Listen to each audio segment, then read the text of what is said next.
En 1910, México tenía un presidente con más de 30 años en el poder. Su nombre era Porfirio Díaz. Díaz duró tanto tiempo como presidente porque las personas no votaban para elegirlo. Él era conocido como un dictador. Así se le conoce a las personas que duran muchísimos años como presidentes sin permitir que el pueblo elija. Durante el gobierno de Díaz hubo grandes construcciones y se implementó el ferrocarril. México parecía avanzar hacia la modernidad. Sin embargo, no todo marchaba bien para todos. Los obreros y campesinos carecían de atención médica, educación, salario digno y de tierras propias. Ellos eran cada vez más pobres y no gozaban de derechos básicos.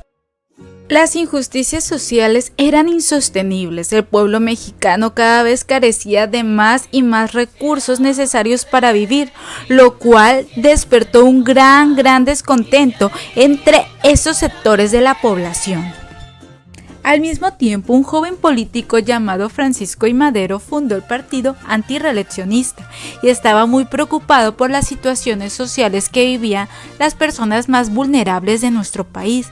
Así que estaba convencido de que Díaz debía salir del poder, por lo cual decidió lanzarse en las elecciones para presidente.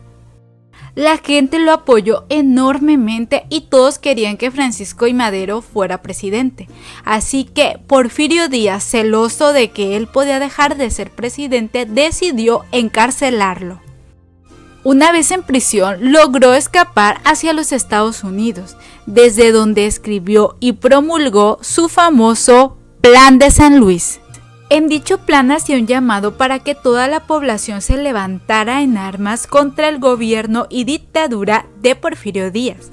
Esto el día 20 de noviembre de 1910. Todo lo anterior son hechos que causaron el inicio del movimiento de la Revolución Mexicana.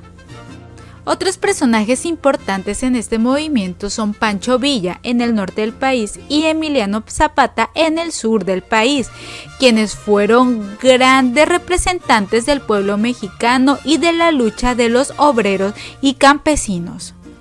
La Revolución Mexicana duraría más de 5 años y traería consigo consecuencias que cambiarían el rumbo de nuestro país para siempre.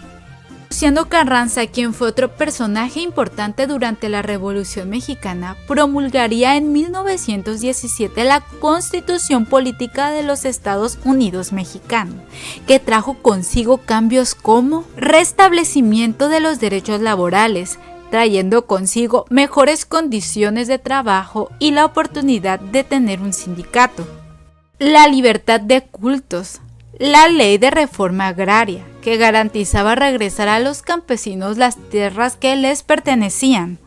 Se logró que la educación fuera laica y gratuita para toda la población, así como otras leyes que conformaban la Constitución Política de los Estados Unidos Mexicanos y que son la base de lo que representa hoy nuestro país.